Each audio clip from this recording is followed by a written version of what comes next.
Hello friends, question number next. बहुत अच्छा question है, ज़रा समझने की कोशिश करना आप।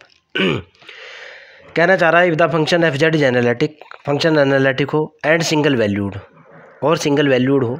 ओके, सिंगल वैल्यूड होने का मतलब ये है कि जिस वक्त मैंने कॉम्प्लेक्स एनालिसिस स्टार्ट किया था उस वक्त आपको बताया था कि सिंगल वैल्यूड फंक्शन होता क्या है। आज फिर बता रहा हूँ, जेड के लिए अगर डब्ल्यू की एक वैल्यू मिल जाए तो उस फंक्शन को सिंगल वैल्यूड फंक्शन बोलता हूँ। सिंपल सी डेफिनेशन बता रहा हूँ आपको। ओके, फंक्शन मेरा सिंगल वैल्यूड है in the circle mod of Z minus A is equal to R. एक ऐसे सर्कल के अंदर सिंगल वैल्यूड है फंक्शन जिसका सेंटर ए और रेडियस आर है। आपको प्रूव करना है कि अगर कोई दूसरा नंबर आर उसकी सर्कल की रेडियस से कम हो तब आपको दिखाना है F dash A is equal to होता है 1/πr इंटीग्रेशन 0 से लेकर 2 पाई तक P theta into E to the power minus iota theta into D theta, जहाँ P theta F of Z है, ये बेटा F of A plus R E की पावर आयोटा थीटा का रियल पार्ट है। जरा समझने की कोशिश करना कैसे है ये। ओके,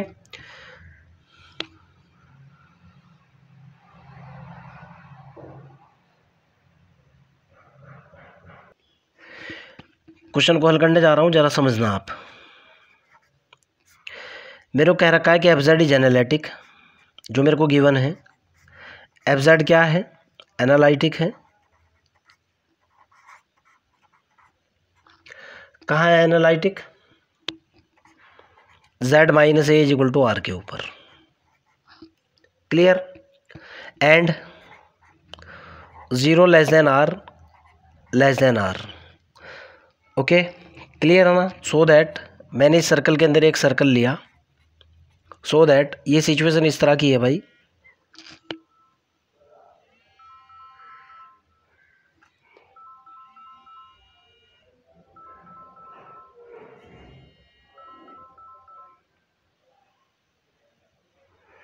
किस तरह की सिचुएशन है? एक फ़ोन आ गया था यार। सर्कल के अंदर जो है एक सर्कल है, मैंने यहाँ से क्या सपोज किया, जब आर से लेस है, नाउ सपोज दैट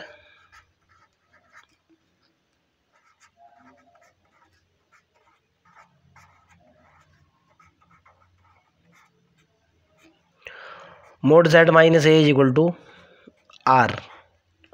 क्लियर है ना? तो जाहिर सी बात है Z minus A is equal to कितना होगा? आर इंटू ई की पावर आयोटा थीटा होगा, ये तो आप जानते ही हो।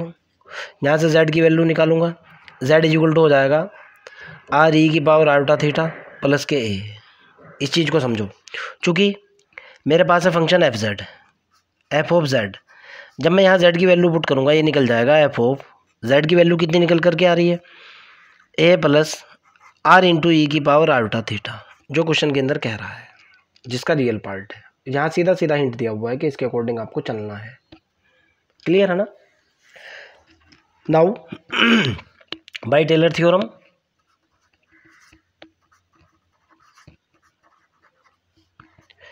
टेलर सीरीज क्या बोलती है भाई?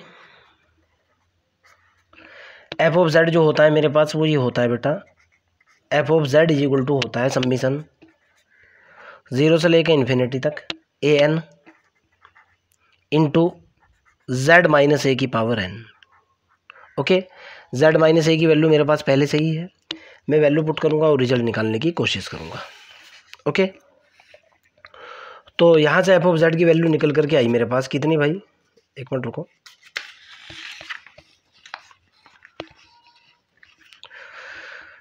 एफ ऑफ जेड मेरे पास जो बना वो ये बना सीधा सीधा, F Z is equal to हुआ समीशन 0 से लेकर इन्फिनिटी तक ए एन, तो ये हुआ इंटू जेड माइनस ए की power N. Z minus A का मतलब कितना निकला?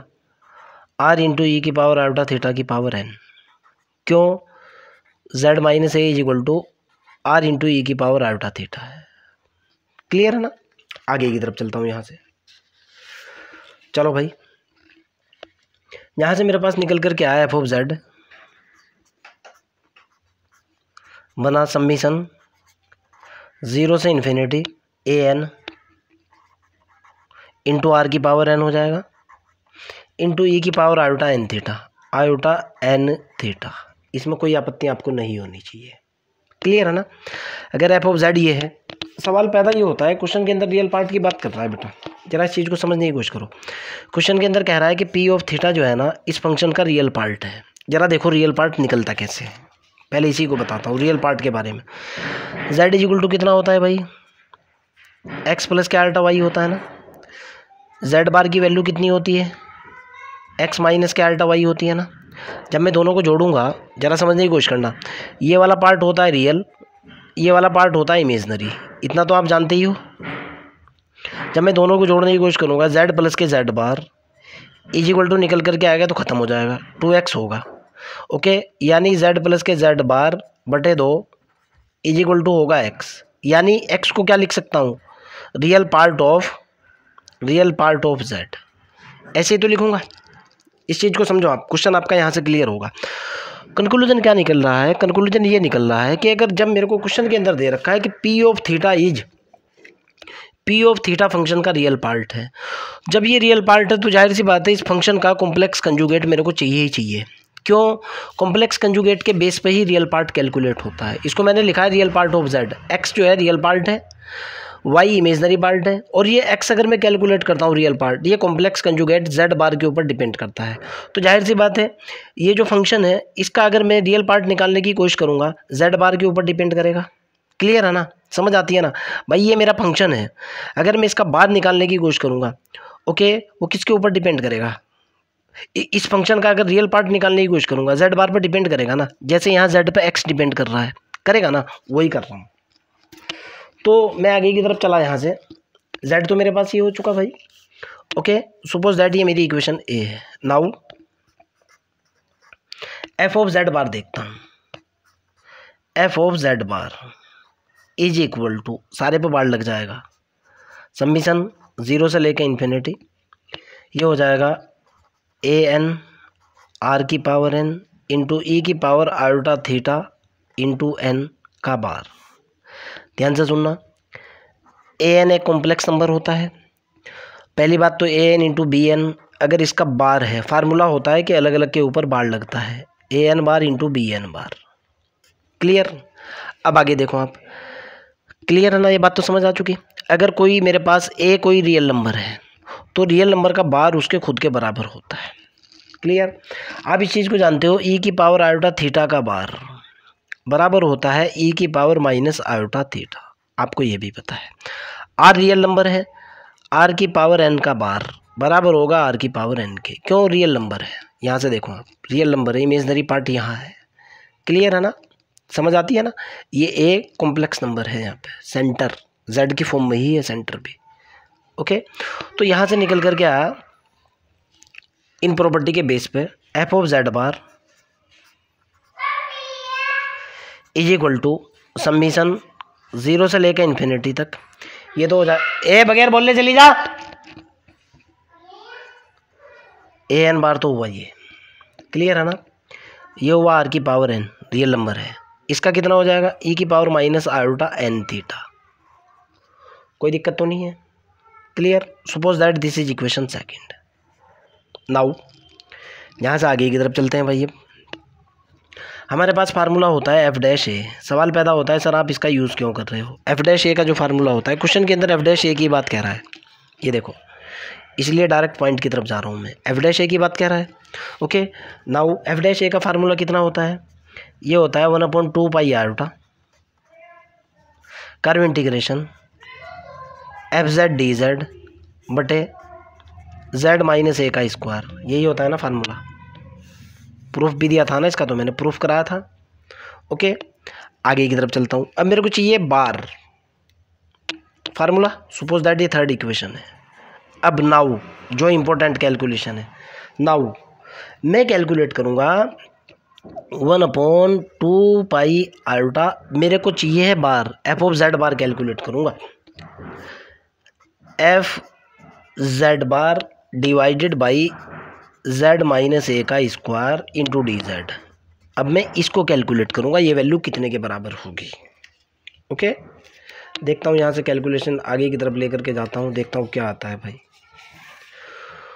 तो जब मैं ये कैलकुलेट करने की कोशिश कर रहा हूँ तो ये निकला 1/2 पाई आयोटा, तो ये हुआ कर्व इंटीग्रेशन, जेड बार की वैल्यू कितनी है भाई, आपके सामने है। कभी आप ये कहो कि सर ये क्या बोल दिया है आपने, ये तो मेरा फार्मूला है। जेड बार की वैल्यू इधर देखो आप, एफ ऑफ जेड बार की वैल्यू कितनी है भाई, एफ ऑफ जेड बार की वैल्यू मैं यहाँ पुट कर रहा हूँ, और ये इंटीग्रेशन 0 to 2 होता है। कभी आप ये कहो, एक मिनट रुक जाओ अभी, यहाँ 0 to 2 नहीं होता, यहाँ सी होता है, ज़रा सी गलती कर रहा था मैं। ये कैलकुलेट करूँगा मैं, ठीक है ना। पहले जेड बार की वैल्यू डाल लो। एफ ऑफ जेड बार की वैल्यू कितनी है भाई, एफ ऑफ जेड बार की वैल्यू है, ये है सम्मिशन ए एन का बार आर की पावर एन ई की power minus iota N theta into D theta divided by Z minus A है ना, जेड माइनस ए की वैल्यू कितनी ले रखी है मैंने, इसको भी देखो आप। Z minus A equal to कितना है, आर ई की पावर आयोटा थीटा, इधर लिख दूंगा मैं। जेड माइनस ए कितना लिया हुआ है, आर इंटू ई की पावर आयोटा थीटा ले रखा है ना। ये वैल्यू भी डालो यहाँ भाई, ये वैल्यू यहाँ डाली इसके अंदर, ये कितना हुआ भाई, आर इंटू ई की पावर आयोटा थीटा का स्क्वायर इंटू इंटीग्रेशन है डी जेड है, तो डी जेड की वैल्यू कितनी निकलेगी, ये निकलेगी आर आयोटा ई की power iota theta into D theta. भाई ए का डिफरेंशिएशन 0, आर कॉन्स्टेंट, डी की पावर आयोटा थीटा का ई की पावर आयोटा थीटा गुणा आर आयोटा ई की power iota theta into D theta. अब ये मैं काम जो कर रहा हूँ किसके ऊपर काम कर रहा हूँ, देखो आप, ये जो काम कर रहा हूँ मैं सर्कल के ऊपर काम कर रहा हूँ, mod Z minus A equal to R के ऊपर काम कर रहा हूँ। ओके, यानी यहाँ है मेरे पास, मैं क्या मानते हुए चल रहा हूँ, mod Z minus A equal to R, यानी ये एक ऐसा सर्कल जिसका सेंटर 0 और रेडियस आर है। जब सेंटर 0 और रेडियस आर है, मान लिया ये वो सर्कल है, तो इसकी लिमिट 0 to 2 होगी ना। लिमिट कितनी होगी, 0 से 2 आप भी देखो सर्कल हमेशा 0 से 2 चलता है भाई। ओके, यही मेरे को बताना था। अब आगे की तरफ चलता हूँ, देखते हैं यहाँ से क्या निकल करके आता है। भाई मेरे ख्याल से आयोटा से तो आयोटा कैंसिल, एक आर से आर कैंसिल हो जाएगा, एक ई की पावर आयोटा थीटा से ई की पावर आयोटा थीटा कैंसिल हो जाएगा।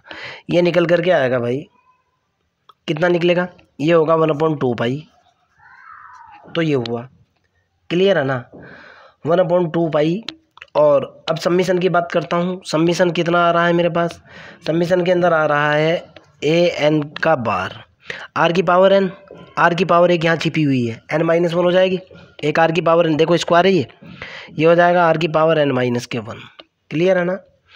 इंटीग्रेशन हो जाएगा 0 से लेकर 2 तक इंटू ई की पावर, यहाँ देखो माइनस के आयोटा एन थीटा, यहाँ से कितना है गुणा ई की power minus iota theta into D theta, जो एक पावर बची हुई थी। ओके, यहाँ से आगे की तरफ चलता हूँ। 1/2 तो ये हुआ सम्मिशन, ये तो 0 से अनंत चलता ही है भाई, 0 से इन्फिनिटी ए एन का बार आर की पावर n-1, 0 से लेकर 2 तक, ई की power minus iota common, theta भी कॉमन, n+1 नहीं बचेगा क्या, इंटू डी थीटा। क्लियर है ना, कोई दिक्कत तो नहीं है, समझ आ चुकी बात।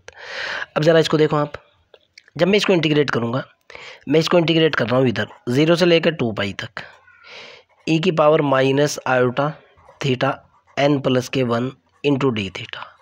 मैंने इसको इंटीग्रेट किया। पहली बात तो ये, मैं कई बार ये बात बता चुका, इसके इंटीग्रेशन की वैल्यू 0 होती है, लेकिन अगर आपको डाउट है बता रहा हूँ मैं, इसका कोफिशिएंट तो आ जाएगा बटे में 1 माइनस के आयोटा n+1, और यहाँ बनेगा ई की power minus iota theta n+1, limit होगी 0 से लेकर 2 तक। ओके, बराबर कितना निकलेगा, -1 आयोटा n+1, ये होगा ई की पावर माइनस आयोटा 2 थीटा की जगह n+1 माइनस ई की पावर 0 की वैल्यू 1। ये वैल्यू टोटल की टोटल 2 के बराबर, उसके बराबर होती है। ज़रा सॉल्व करके दिखा रहा हूँ। इसको क्या लिखूँगा मैं, इधर लिख करके दिखा रहा हूँ। कभी आप ये कहो 1 आयोटा n+1 कोस 2 में पहुँचाइए, ये हुआ कोस 2 n+1 प्लस माइनस है यहाँ पे, माइनस आयोटा साइन 2 n+1 -1, ये तो होता है 0 के बराबर। ये होता है 1 के बराबर। कितना निकला?